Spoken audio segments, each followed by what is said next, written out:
Yeah, I'm good. Nice. Ross, you good? You good to go? I'm Thanks. always good, man. Hey, do you have uniforms? Oh, I love the question. I do. I don't have our 50th uniforms in, but yeah, I heard you guys are signing like a petition against SP. Is this true? We can't talk about this in a public forum. Fine. Well, yes, I do have them. It's been a battle. Yeah, it's not good. I've got some scathing emails going back and forth between myself and SP. Uh, So they sent us we got new practice jerseys and socks in because First wanted white ones, so we got white, and then they decided to add the Adidas logo on the sock without telling me, and I said that's interesting because all of our other Adidas socks that we ordered last year don't have it. yeah. So she said that it was a mistake on their end last year, that they were supposed to add them to the college teams that ordering Adidas, and I said and so teams got mad, and I'm like, okay, well, we like it without anyway, so why did you add it this year without saying anything too, right? Like without giving me any notice. So she's like, that's my bad, I didn't communicate that, let me see what we can do. And then she's telling me, yeah, there's nothing we can do on our end, we're not replacing them for free. Really on the order form it shows in the picture pretty clearly that there's an Adidas logo on it, so you're saying it's my fault? Because that doesn't make sense to me, because I feel like it's something you should have said to us just to make clear, like, you can get this removed, which they never did. So I never knew it was even being added, but I was supposed to look at an Excel document picture, and then she's like, no, I'm not blaming you. It's just, It's a, there it's are a leaders. cluster. Yeah, we're not willing to replace them, and I'm just like, honestly, like, for anything just to save a buck on your guys' end, like, it's unbelievable this. So then I kind of just changed course and asked about our 50th uniforms, because they're supposed to be shipping out October 27th, and we're supposed to use them like 2 weeks later, and I'm like, I need them out. Like, I don't know what you want me to say. We place these orders so far in advance. I mean, if you're taking on too many teams and too many brands, then just don't, you got to move one away. Hey Ross, question for you real quick about your jerseys. Yeah. When did you order them? So we placed our first order January 30th, and our practice, everything's supposed to ship out end of July, and then we didn't get anything shipped out of that first order until end of August. And I mean, we were pushing hard. The idea, I have to order through CCM that goes through SP on jerseys, and there's an email sent to us saying there was a delay or issues with the companies or whatever. They fixed it. I placed my order January 9th, and I was told through another team that they were back ordered. I'm like, so I called in my store. I'm like, hey, so these jerseys back ordered? Called the rep. No, they're fine. 2 weeks later, I get an email.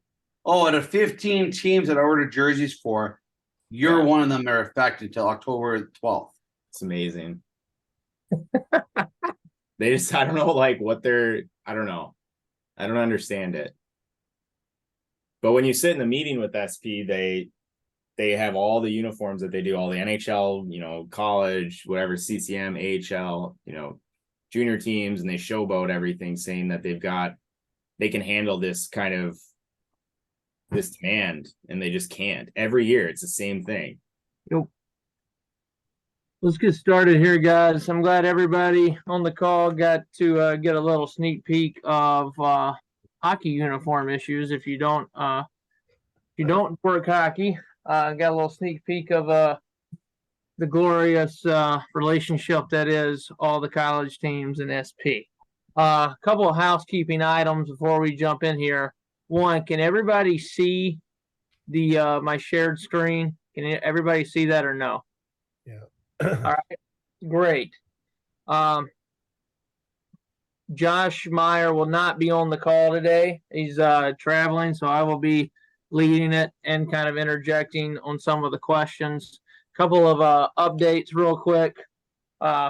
from Josh on the USG side. For those of you who don't know, Josh and myself lead a weekly equipment managers book study on Monday at 1 o'clock Eastern time. We're currently going through this book, The One Truth. If anybody, we usually have 8 to 12 people on the call. If anybody's interested in getting a book, we'll send you a book for free, and you can jump on those calls each Monday. If you're interested in that, reach out to me or Josh. Putting out for calls. If you need boxes, bags, or shipping labels, give Josh a call or an email, and he can get those out to you. Something new Uncommon Sports Group is going to be doing in the next month is doing a football student manager appreciation week, kind of like the AMA does with our equipment managers appreciation week that we had last week. I'm interested in that. Reach out to Josh. USG Academy's next group starts January 24th, and their Read and Reflect Scholarship is going to be coming up here soon. So if you have any student managers that you think may be interested in a scholarship opportunity, send them, direct them to Josh, direct them to the website, and they can find that information there.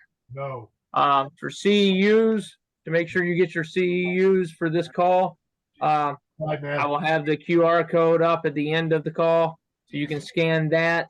But just for Alright. record keeping purposes, if you don't mind to put in the chat, Okay, buddy. make sure you have your name, your organization listed, your district, and whether or not you're certified, AMA certified.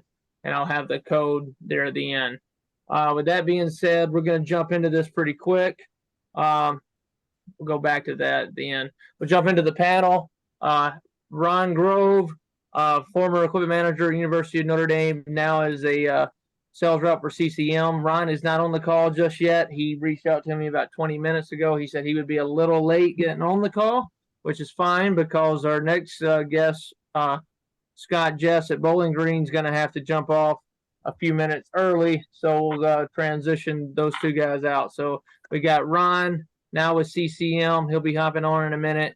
Scott Jess at Bowling Green, and Ross at Western Michigan. And I'll kind of facilitate the questions, and I'll kind of interject as we go. So purpose, basic overview of this workshop, give a basic overview of hockey equipment operations and the differences from traditional equipment room functionality you might find in a football equipment room or Olympic sport equipment room. The differences when it comes to equipment preparation and coach-athlete interaction. So with that introduction, I'll kick it over to Scooter and Ross. Scooter, if you don't mind to go first, just kind of give a background of how you got into this business. So I actually How you talked got with her into this hockey morning, and and kind of your background and the Did you have any entire insight thing. for us? well, I've got to fill out I've got to Can fill you out a worksheet everybody and give please her make some sure you're muted? of my pay stubs with Elizabeth's pay stubs Okay. to get some actual amounts for like myself personally. Okay. But it's Hold on. correct that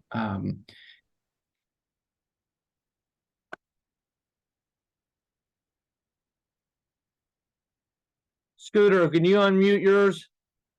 And then you'll be good. Is that better? Yep. Okay, good. First of all, Jalen, thanks for having me. I appreciate it. I've been a hockey equipment manager now for 33 years, 28 at Bowling Green and 5 in the East Coast Hockey League. I learned under quite a few NHL guys, and Chuck Hart used to be at Toledo used to be the Gold Diggers, and now it's the Walleye. So I learned under him for a number of years. Went to school in Miami of Ohio, got a degree, and I've been doing this type of work ever since. So thanks for having me. Ross, if you want to go ahead and introduce yourself. Yep. Ross Jacantic, Assistant Athletic Director of Equipment at Western Michigan University. Primarily oversee hockey here. Obviously oversee all the other sports too, but we have a great staff that handles all that stuff. So on a day-to-day basis, I am with hockey actually. So I started out, I went to the University of Minnesota, I actually worked at the ice rink there, Mariucci Arena, for 4 years, learned how to sharpen skates, things like that. Kind of the basics of hockey, I'd say, on that front. And then I ended up taking a job at West Point and worked men's and women's lacrosse to start, and got to know the coaching staff really well for hockey. Being a Midwest kid, a couple of the coaches were from the Midwest, connected with them, skated with them. And then I eventually, there was an opening there. So they asked me to switch over, which, thankfully they were patient and they allowed me that following or that summer to kind of work with some other people down at like Devil's Development Camp and things like that to kind of just get re-engaged with hockey and get to know a lot of the ins and outs of it again. And then, I was with them for 4 years, and now I'm actually at Western Michigan, like I said. So this is going to be my third season here. Awesome. Thank you both. And I'll give a brief background on how I got into hockey. Originally went to school at Mississippi State University. I worked there for 6 years where I worked football, baseball, soccer, men's and women's basketball briefly. Moved to University of Michigan in December of 2019. Since I've been here, I've worked men's lacrosse, men's and women's soccer, men's and women's gymnastics, and a little track and field across country. About 2.5 years ago, our longtime equipment manager here in Hume was diagnosed with cancer. And at that time, I started kind of shadowing him, learning the ins and outs of hockey equipment and how to sharpen skates. And about a year ago, 2 weeks actually, Ian passed away. And for about the last year, I've been the hockey equipment manager here. So that's how I got into it. With that being said, I'm going to kick it back over to Scott and Ross. What do you guys see the biggest differences from being a hockey equipment manager versus maybe other sports you worked, maybe specifically football? Ross, why don't you? Yeah, I'll take it. Being at West Point, I definitely had some time in the football equipment room too. Got to work a full season with them, so kind of was able to. At first I thought I was going the football route, so I wanted to see what it was like. I would say there's a lot more intricacies with hockey equipment. Obviously, there's a lot more equipment, I'd say, but there's a lot more things that can go wrong in my eyes, right? Like you talk about anything, the most important piece in my eyes would be, for the guys that feel comfortable out there is their skates. And there's a lot that can go wrong with skates.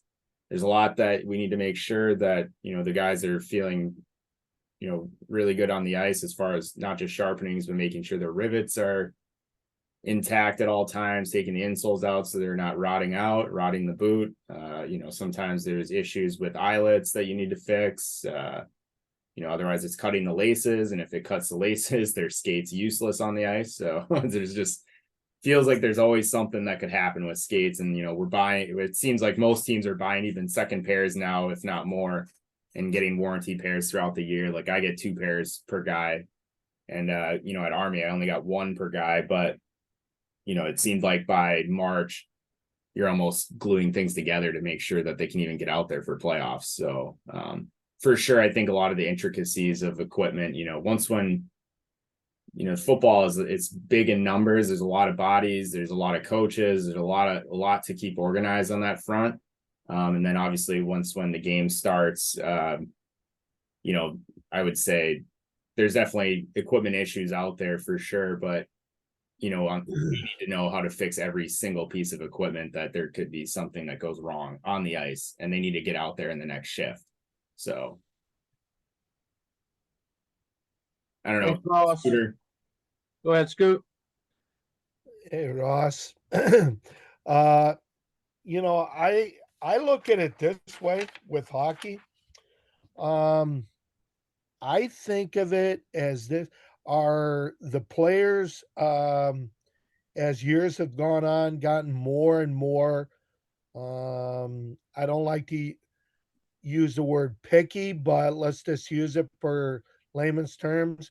That means they care about the sport they play, and they care about making sure they're on the ice at all times with good, reliable equipment, skates, sticks, gear of all types. And I agree with Ross. You got to be able to repair something or take care of something at eyelash. I mean, it's quick, and you gotta be at the beck and call of the player on the ice, off the ice, when they come in the back door and when they leave every day. So you got to have your ducks in a row in order to make sure you take care of your players as well as your coaches. Yeah, and it's even like it's a lot of repairs, really. You know, there's things like guys get new elbow pads, let's say, and it's like that elbow pad specifically keeps falling down. You're adding straps to it. You're adding, like, I've added shop lockers to extensions on elbow pads for just because a guy wanted it, right, for his wrist and stuff. So it's like it's not just issuing out new gear when something's broken or whatever, or, you know, cleats are ripped, right? Like it's you gotta learn how to fix a lot of stuff. Our sewing machine is one of our best friends as well, I'd say. So got to sew a lot of jerseys. Like I've sewn all of our, I had to make a jersey recently because our jersey company messed up. And then, you know, obviously throwing season A's on jerseys too for guys for picture day. So it's just like a lot of different things going on. I think you both brought up a point there that leads into the next question real well. And the next question is, what specialized equipment do you use? So, and Ross gave a lot of detail there about skates. Maybe speak a little bit to profiling, skate sharpening. Ross, you even mentioned shot blockers and the sewing machine. So, Scooter, why don't you go first and kind of give some insight on specialized equipment that you have to use on a day-to-day basis?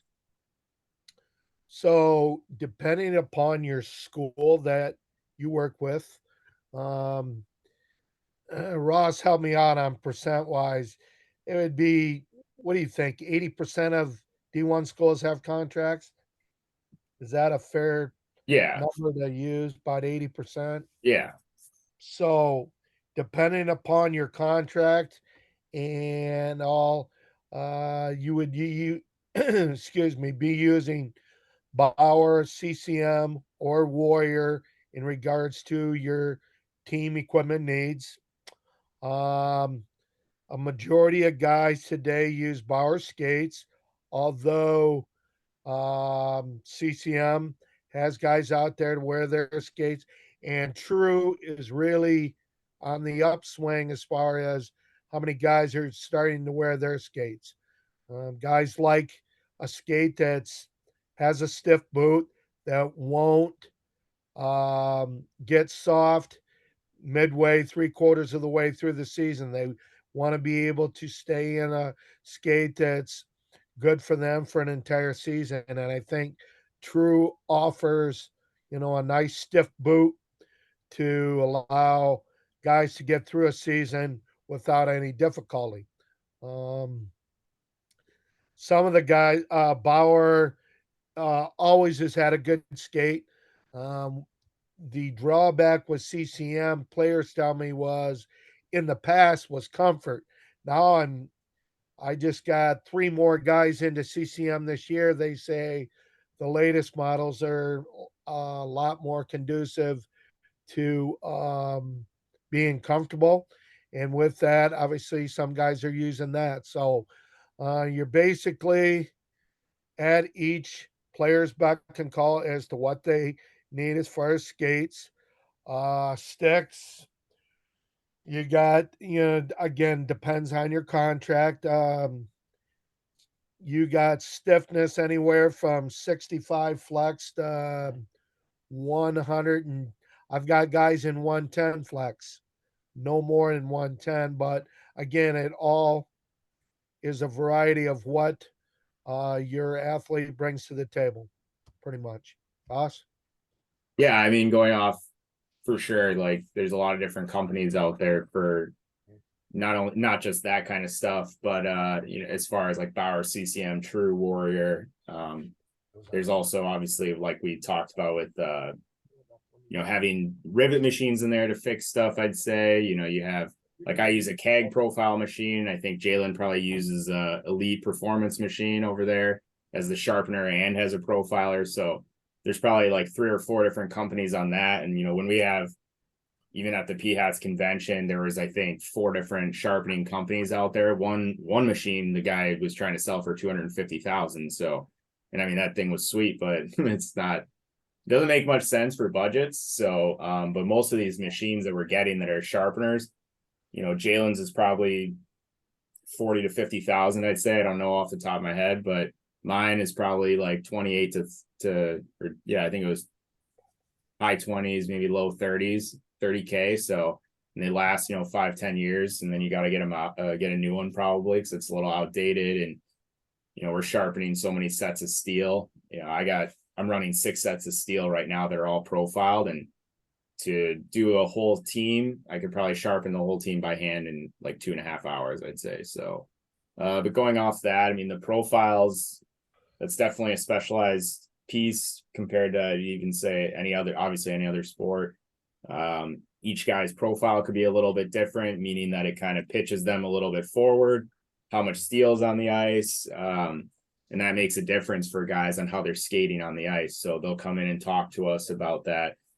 Whether they feel like they have too much steel on the ice, whether they don't have enough steel on the ice, whether they want to be more edgy in the corners, or if they're more of an open ice skater. So kind of the basics there. And then, you know, it always seems like we're trying to add padding to guys. Like that's just to basically get in front of shots and block everything so that, you know, whether you're on the penalty kill or if, you know, you're just stuck in your zone for a while and you got guys that are 3rd, 4th line grinders. So there's a company out there, and I think this could benefit other teams, you know, or other sports probably. They just haven't really gotten out there. They're a little bit expensive, but it's a company called Askja. It's ASKJA, and we use them for shot blockers on the skates.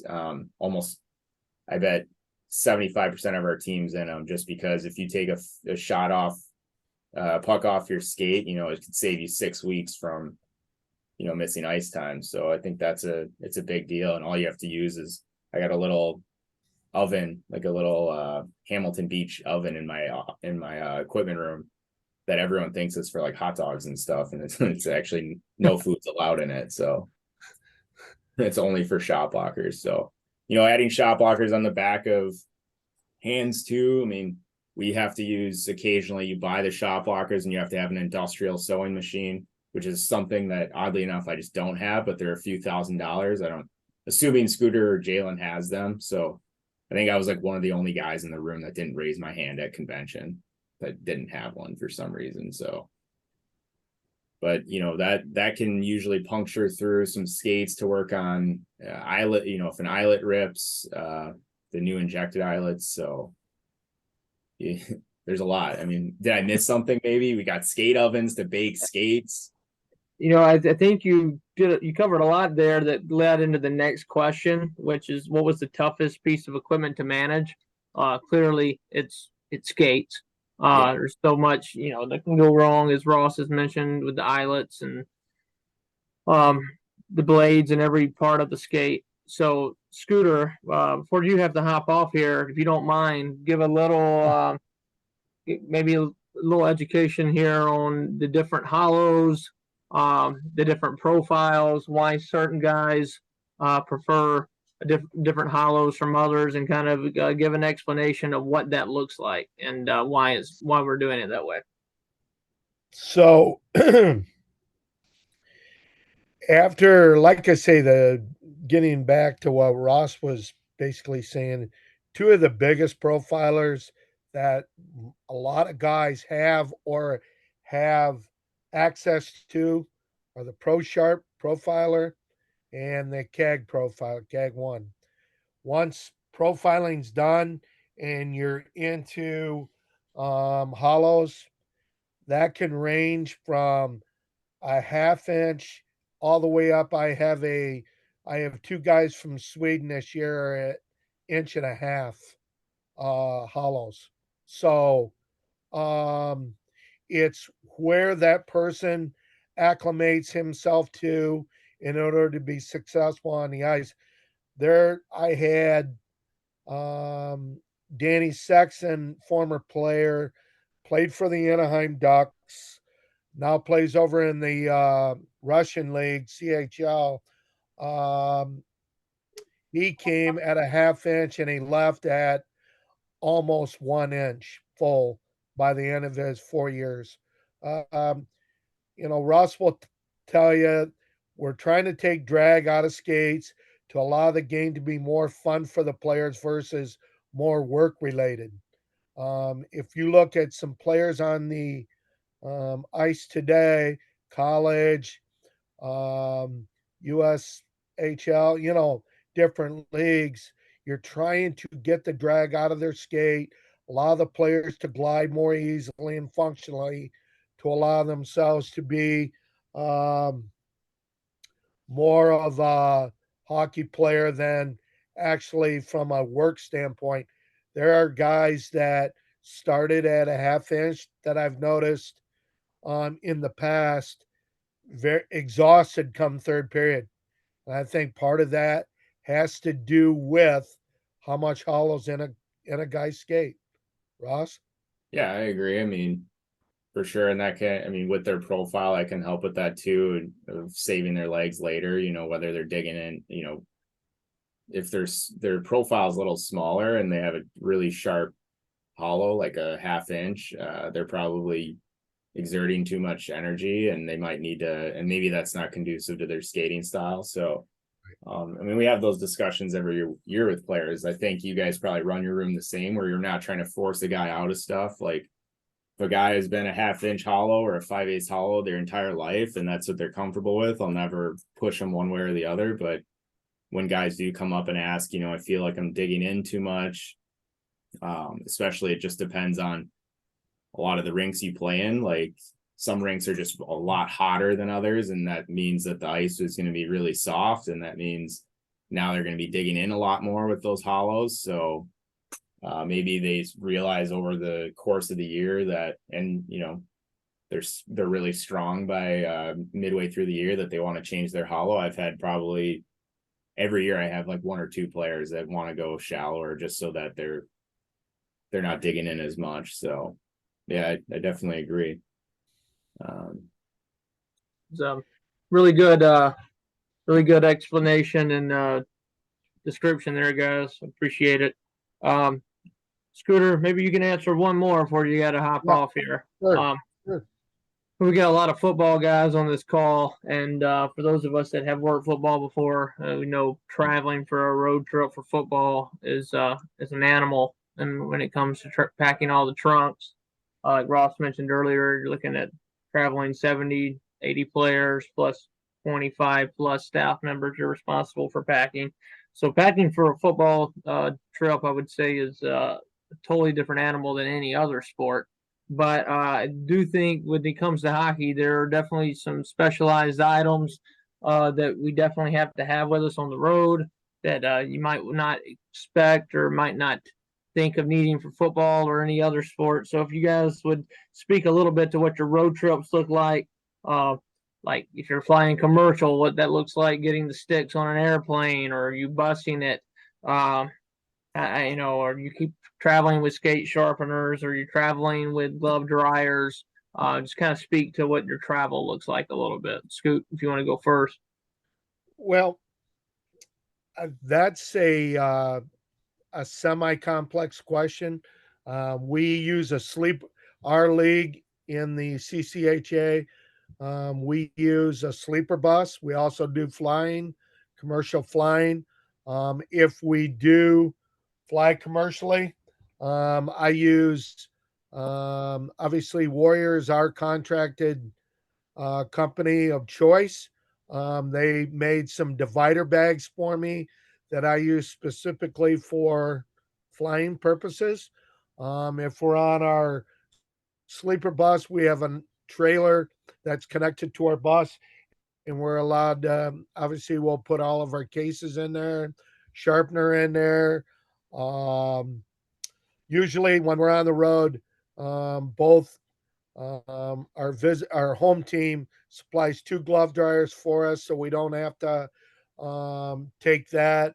Our league, along with NCHC, Hockey East, no matter the league, Ross will testify that we help each other out. And as time has gone on, less and less have to be taken with us on the road that a home team would not provide in when we get to said place. An example.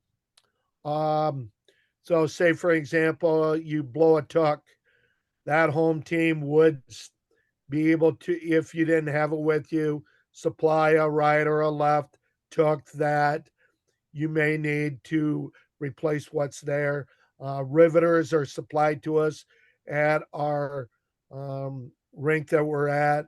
So, like I say, over time, we've gotten better as a group, all 60 D1 programs, so we can ease the pain for the visiting team when they get to our rink for a weekend series. Thanks, Scooter. I know you got to hop off here, but I appreciate you taking your time to get on here today and share a lot of your experience and wisdom with everyone on the call. I appreciate it. Appreciate it. Ross, good seeing you, buddy. Good to see you. I'll see you in a couple weeks. You got it, buddy. Ross, you want to kind of speak to the travel for you as well? Yeah, I think Scooter said it best too right away. It's unique for every team. Some teams like Jalen at Michigan might charter everywhere, which is really nice to at least Minnesota and stuff. But, like us too at Western, we send our guys on a small charter flight to North Dakota because it's like a 14-hour bus trip. And then we send our equipment bus. So it leaves Wednesday and then we meet the team Thursday, pick them up, and the room's already set up for them. So some of our trips like that are longer, we'll fly the team and then we'll send an equipment bus. Generally myself, students, and some other staff members go on the bus, over the night or something and get in at, 2-3 in the morning to a hotel or whatever. Maybe the North Dakota would get in at like 9 a.m. And then I know someone, kind of speaking off of what Scooter had said. Yeah, and someone had asked a question about home teams providing. It's really dependent on, I'd say, the league and the conference. Most of the time at the Division I level, for sure, it's almost mandatory you provide a lot of equipment, especially because teams are coming from all over the area. So whether it's providing your travel sharpener for them in that room so they don't have to bring theirs, glove dryers so they don't have to bring theirs, obviously a rivet machine, table saw or a hacksaw or something like that to cut sticks down. And then even as something as small as, tape for the team so that, they have it for the series. So you're not traveling with as much tape to every game. And then, things like helmet parts and all the little things and stuff. So, but when we do, there are a couple flights I do have to take with the team. And that's usually out to Colorado. And then next year will be Arizona State. Do have to work. Depends on the airline company. It's honestly, just to call it bluntly, it's a shit show. They really don't care. Like, they don't care who you are, unless you're flying out, I think, and you have a contact there. Like down in Colorado, we have a great contact through Southwest. The guy has our bag tags printed off, our boarding passes printed off. We tell him ahead of time that we've got like 7 or 8 overweight bags, and he charges us for those. Usually, obviously, your stick bags, a bunch of your equipment, jersey bags, things like that. And then we let them know how many bags total we have. And because Southwest is a 2 check bag company for free, generally we just say almost 2 per person. But on any given flight I'm traveling with, any, including some coaches items and stuff too, it's like anywhere from 50 to 60 bags, just kind of dependent on, what's going on for that week, for that trip and stuff like that. But it's generally like the 55-ish range. So, yeah. And if you fly a different airline like United, we've flown out of Chicago through United down to Colorado, and it's they're not as nice to us. You show up, about 2.5 hours before your departure, and you're trying to stand in line like, just an average person. So it can be challenging for sure when you have coaches that just want to get through and get the whole team through so that you're not late to your flight. So it's definitely challenging. And, going off the companies that he uses, I use a company called Forte. They have I know they do a lot of football, baseball as well. They're awesome. I I know there's another company called JRZ that does that kind of stuff too. So, they make a lot of those trunk eliminator bags. They make water bottle bags for us. They make pretty much anything we ask. They'll make jersey bags. I was talking to, I forgot. I mean, I've also been interested in trying to get a new actual rolling jersey bag because ours broke. That was, like 5 years ago. So now we just put them in a hockey bag. But so if anyone has ideas on that, yeah. And then just making sure, that it's hopefully most bags are under 50 pounds because otherwise they charge you overweight fees. So It's real good insight on that, Ross, and you're correct. It is much easier and much nicer when you're flying commercial. We are Charter. going to be, charter. We are going to be flying commercial a couple of trips this year. And when I told my student managers that we were going to be busing the equipment the day before the flight and that we would be riding overnight on the bus, they looked at me like I had three heads. just make sure you bring a lot of movies. That's what we do. Yes. And definitely a deck of cards to play euchre or something. I told them they are definitely spoiled. They had definitely not worked baseball, softball, or at the Division II level. So this was going to be a good experience for them. Next topic here, Ross. Something that I've learned in the last few years that I think is very unique to hockey. Only other sport that I think even comes close to this uniqueness is potentially baseball. We'll have guys come in that, sometimes we'll have guys come in that are already drafted, right? And we'll have guys come in that have played in junior leagues. They're coming in with agents. You're not really seeing that in a lot of other sports. In your experience, how's the athlete interaction different with hockey players than maybe other sports you've worked with, knowing that they've had a little different background than these other athletes?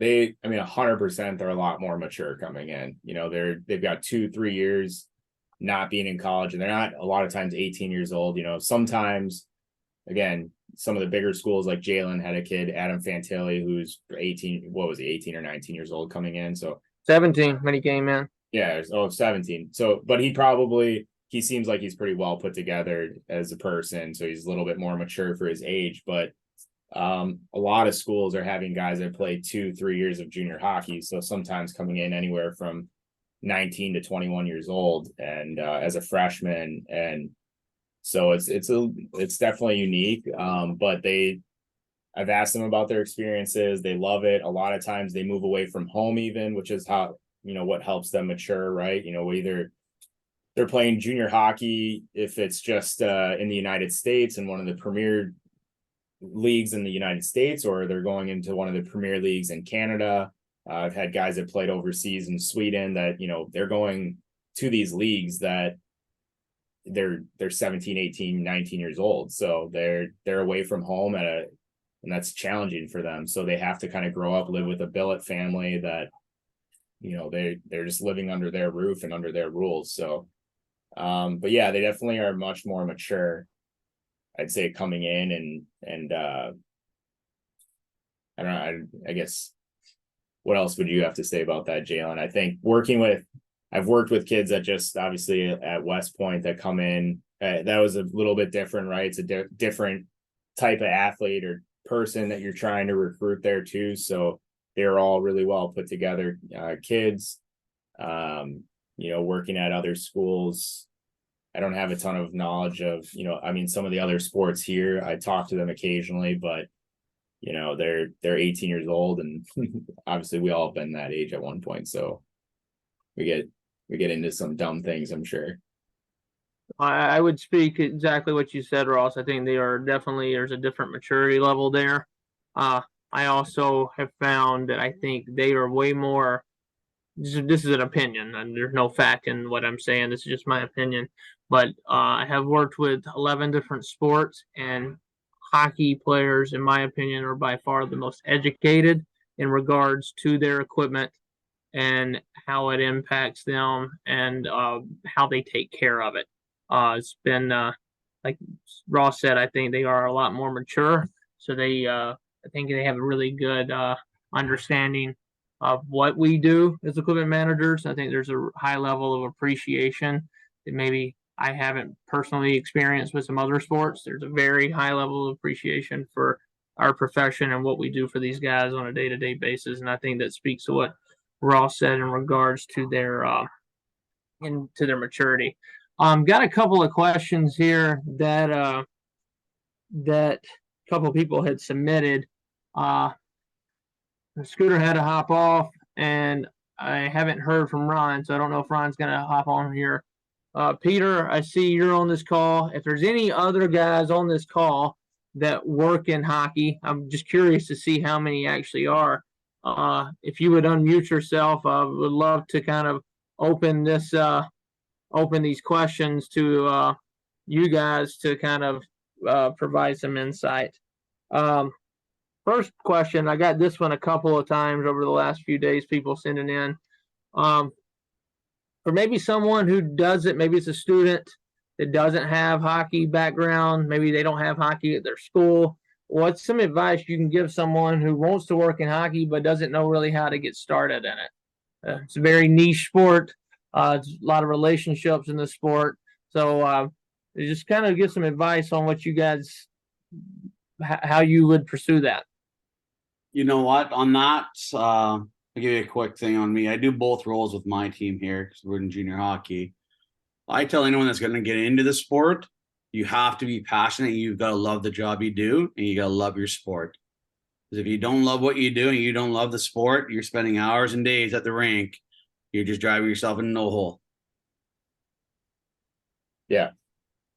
I mean, I think hockey guys are not, I'm not saying any other equipment guys not personable, not, not willing to take on help and stuff, but it's almost like a lot of times when you talk to a lot of hockey equipment guys, it's how did you get into the business of any, it could be something as I know someone at the NHL level that they didn't play hockey growing up. They didn't like it, or they just like going to games as a kid. And the equipment manager went through the stands and was saying because he needed help, right? And so he said he's asking kids that do you play hockey? Do you play hockey? And he came upon him and said, no, I don't play. And he goes, all right, you're my stick boy for the game. And now he's an NHL head equipment manager.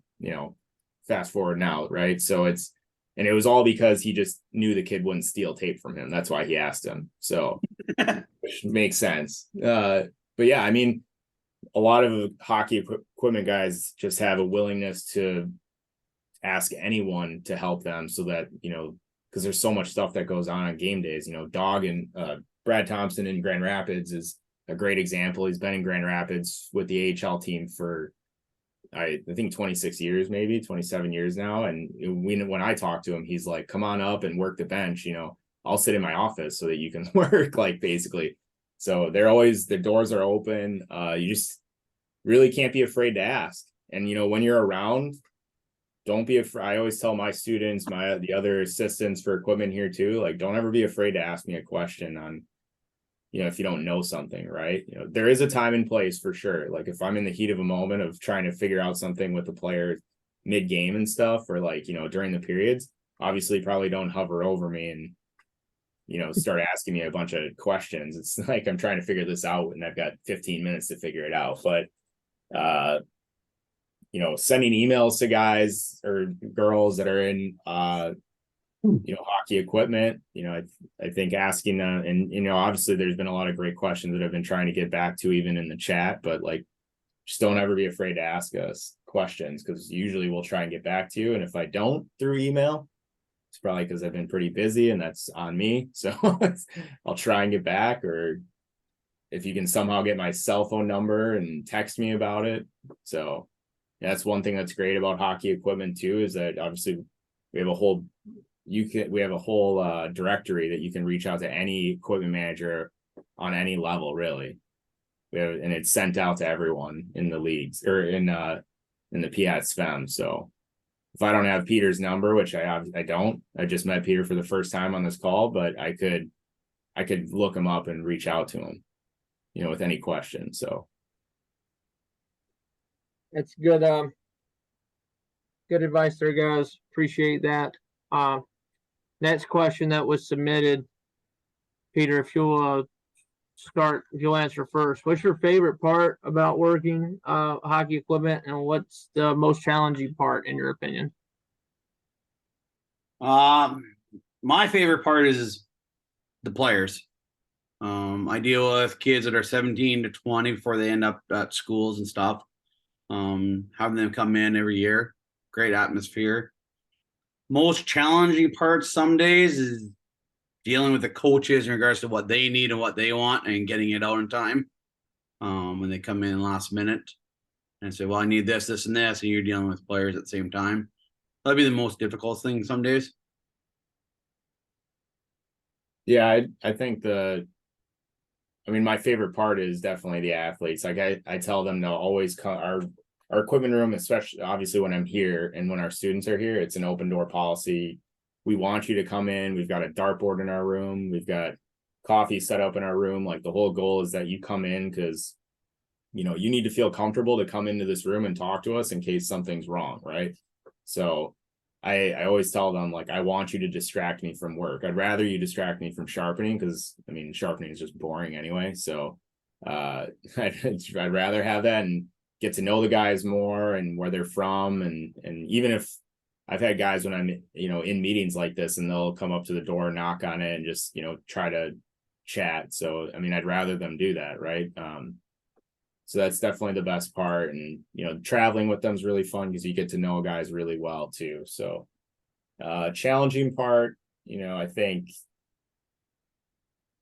it's hard when I think sometimes our travel can be really difficult, you know, depending on who your coaches are too, right? It can be a huge challenge because they're pretty demanding at times. So, you know, and it's a lot of work moving stuff. Like, especially, I know I have 2 students that usually travel with me, but that's a lot of bodies that you're bringing, 23 players to set up, making sure, you know, we're not an NHL team, but, you know, we like to treat them like they're a high level athlete because some of them they're, you know, whether they're going to sign a pro contract after or they already are drafted, you know, that can be challenging to make sure that everything's perfect for them. And, you know, I think working with the reps recently, it's especially since COVID, it's gotten a little bit better, but that's been challenging too. I mean, people heard us talking about jerseys and stuff before. That's just a small piece of it. There's a lot of other things that you know, have been delayed from companies too, that every team's dealing with. And it's hard. And where, you know, I will say this, like, probably a unique thing for hockey versus other sports is that we have to work around the Chinese New Year because that's where a lot of our sticks are made.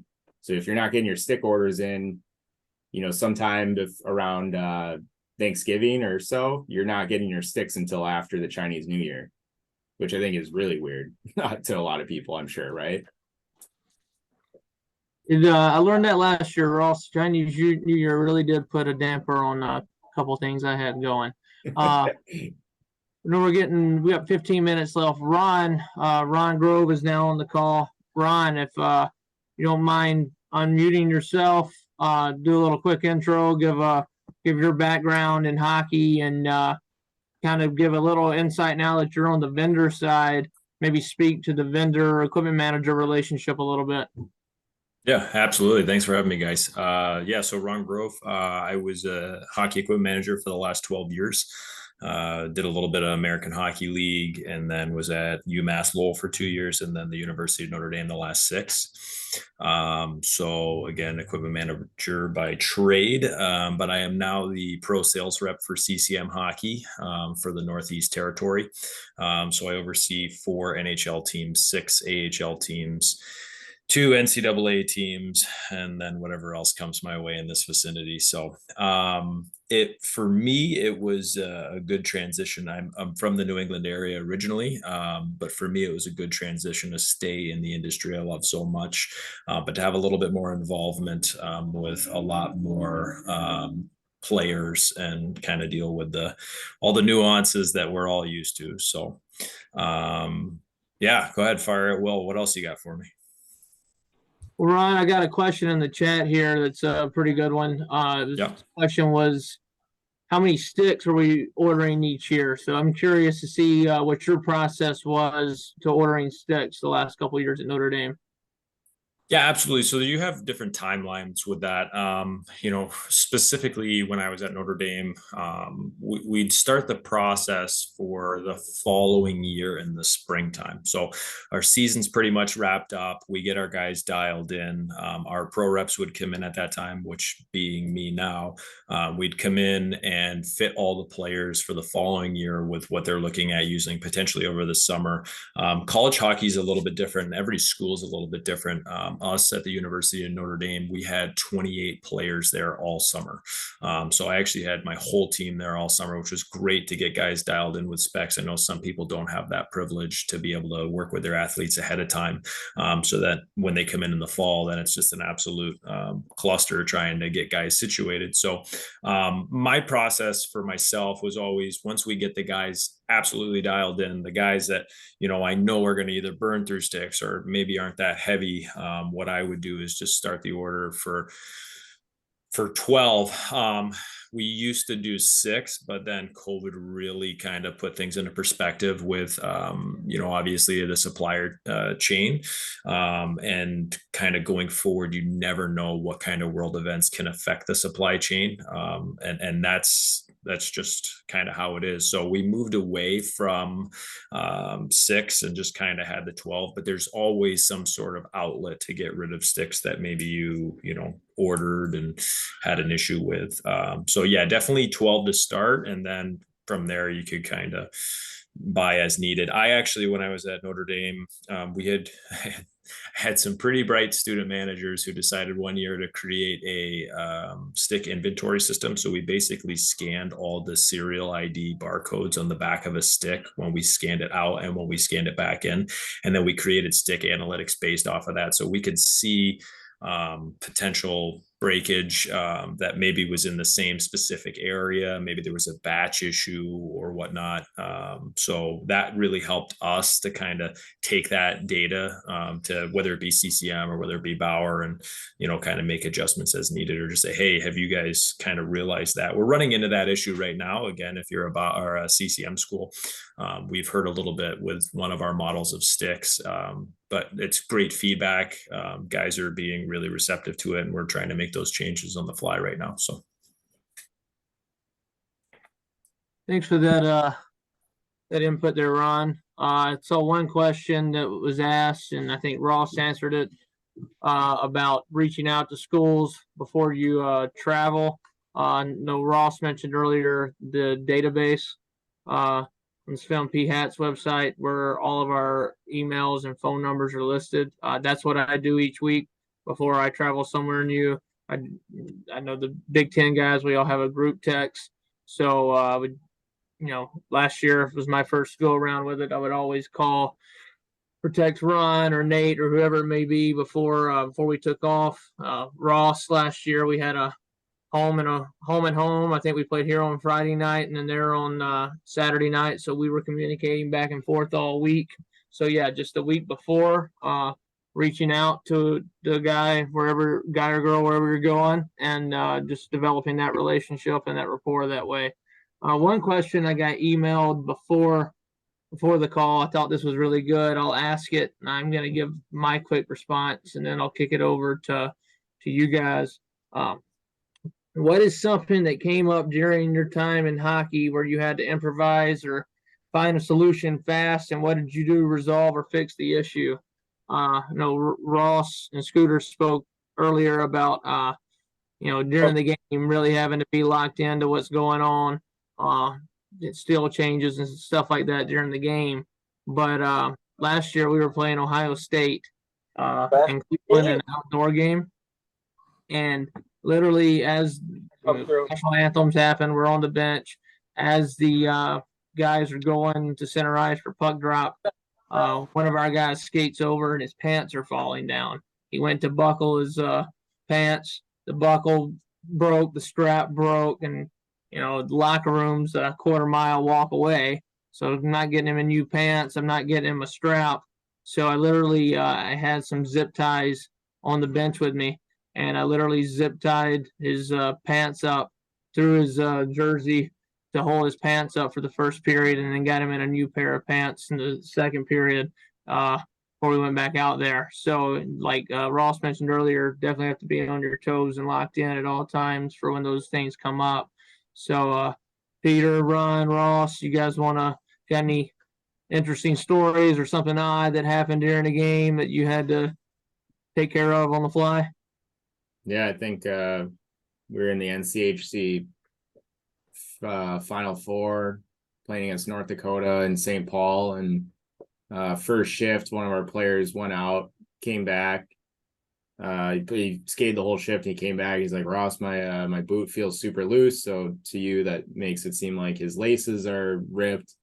Needs new laces. And then you start to go grab them. And I came back, and he's like, no, my eyelets are ripped out. And it's like there's two different types of eyelets you can get on some skates. One's Bauer's for sure do the injected eyelets, which is like a plastic piece. And I don't know. I mean, Ron probably knows more. I don't know as much about CCM skates if they have those, but yeah, other ones have rounded eyelets, right? Just your typical standard eyelets. So this kid in particular had an injected eyelet and completely ripped off. And so he asked me to just tape it as tight as I could. So I taped around his ankles, and he went out and he scored 2 goals against North Dakota. And then he refused to change out of those skates. But that would probably be pretty unique to a lot of people, because I mean, it's loose. Like, you can't skate on it unless you tighten it that way. So I've had toe caps blow up during a game, and our players don't carry extra skates, or we don't have extra skates with sewing machines. So basically, you take some Luco tape from your trainer, tape it up, wrap it around, put it as tight as possible, and cover the block and wax it if it ever blows on you.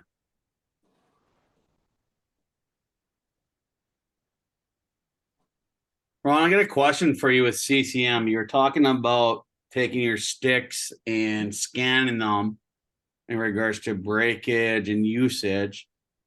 We're CCM league, and does CCM take input from teams and looks at their product when it happens like that? Yeah, absolutely. And again, we need you guys to be vocal with that input, right? I mean, at Notre Dame, when I was there, I wanted to make sure if there was obviously issues that I knew weren't, obviously it depends on sometimes the day that you're practicing, right? Are the players out there just standing in front of that blocking shots, right? So you're going to have that natural breakage. So, or is it something that, okay, this is beyond kind of what just went down in practice or in a game, and there's an issue going on here. So it's standing up and kind of being vocal with that. And again, just making sure you're making notes of those things. But yes, we're extremely receptive to that, because again, right off the bat, we're going to say, will sticks break? But there are one-offs, right? I mean, these factories, when these things are coming out, sometimes we're not the ones, me specifically now as a rep, we're not catching these things. And, I walked into the New Jersey Devils locker room last week, and we found out that one of our blades on our new stick is a little bit thicker than last year's. And this was the first that it was almost kind of coming out. And, it was brought to us by an equipment manager. And so again, we're trying to adjust and make those changes on the fly when we can. That's the thing, is that sticks are coming from different factories, or, a pro stick is definitely different than a retail stick. So again, we have to make these adjustments in order to stay relevant, in order to keep you guys happy, and in order to keep your players happy. So that's a good sales pitch, Ron. You're catching on quick. I like it. I have to, right? I have to. We're getting low here on time, so before I go to the closing comments and things on the workshop side, Peter, Ross, Ron, sorry, anybody have any closing thoughts that you would like to share to the group? If not, go ahead. Go ahead. I don't have anything. I mean, I think we've said it all, but again, just kind of to reiterate, don't be afraid to reach out to guys if you have questions, or girls if you have questions, right? Like, we're more than willing to answer.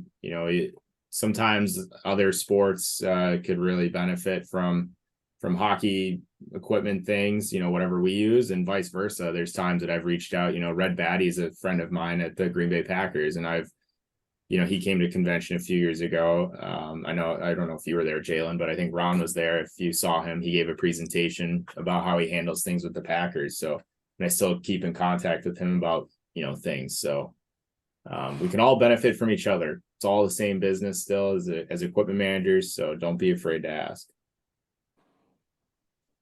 Yeah, and to touch on that again, I know I'm in a different industry now, but again, it's equipment management as a whole, right? I mean, if you're not asking questions, you obviously, you need to ask questions, right? I mean, nobody can really shoo you away for asking too many questions unless you already know the answer. I will say that one. But for the most part, yeah, ask as many questions as you possibly can, because again, we're all in the same thing together.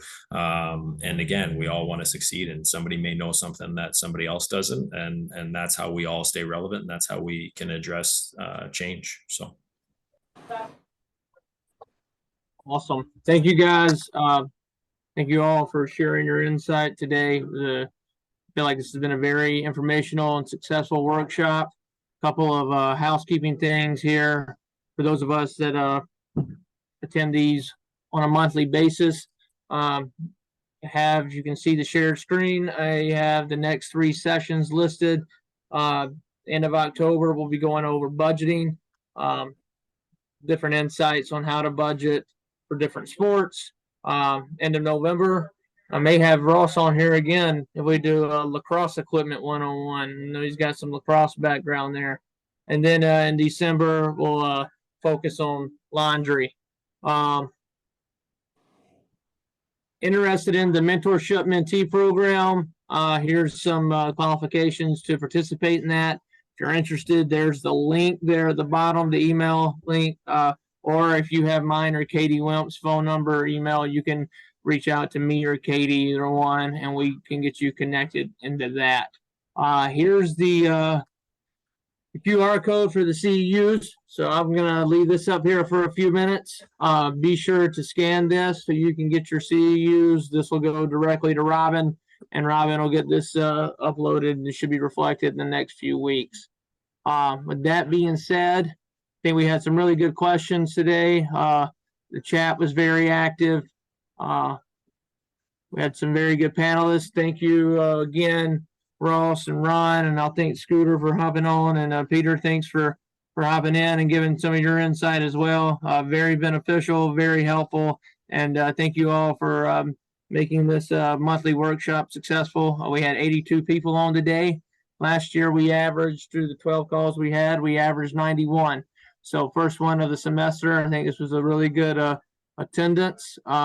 Anybody has any questions about what we're doing in the mentorship and professional development engagement committee, please reach out. If you have any input on how we can make it better, any ideas, please don't hesitate to let me or Katie know. We're always open to ideas. So I'll leave this up for a few more minutes. Once you scan it, feel free to hop off. But thanks again, guys, for participating today. I greatly appreciate it. Thanks for having us, Jalen, and everyone. Thanks, guys. Absolutely. Thanks, Jalen. Much appreciated. Sorry for my delay. You're Good to see you, Ron. We miss you. Yeah, absolutely, guys. I'm not that far away. I'm not dead yet. That's good. Yeah, have you left South Bend? Oh yeah, we were out of there in like a week. I'm on all cylinders right now. Sorry, I texted you so soon after. I felt bad, but Hey, it's okay. No worries at all. So. Would you get after him? Did you have some sticks break or something? no, he's a Bauer guy. I Yeah. Oh, I was like, I asked him about who was taking over after, and he was giving me some insight, and I'm like, well, now Pat Dooley is going there, so. Yeah, Hey. yeah, I've never even met him, so but yeah, and I haven't even talked to him yet, so I know he's going to be kind of hitting the ground sprinting too. So hey, Jalen, you'll be helping him out this year, okay? yeah, I appreciate it. You guys kept me from drowning last year. Greatly appreciated. Hey, you go. When's the next time you go to the Devil's Room? So that's probably one of our heaviest usage rooms right now. We got a lot of guys in there right now. Make sure you say it. I'm good friends with Schmitty there, so. Oh yeah, I know Schmitty and Frosty very well. Great guys. Yeah, they're good. They're easy to deal with for sure. Now we got a ton of guys in that room right now. So, but I mean, again, games are starting. We're sprinting already. So Yeah. Well, it's good to see you, man. Good luck. Yeah, absolutely. If anybody has any questions, please feel free. So I appreciate it. Let me know when your contract's up, Jalen. We'll make sure we get you into CCM. So you too, Russ. Yeah. Appreciate it. Oh See ya. no, we'll see. Yeah. All right. Perfect. See Thanks, you guys. guys. Yeah. All right. Thanks. Bye.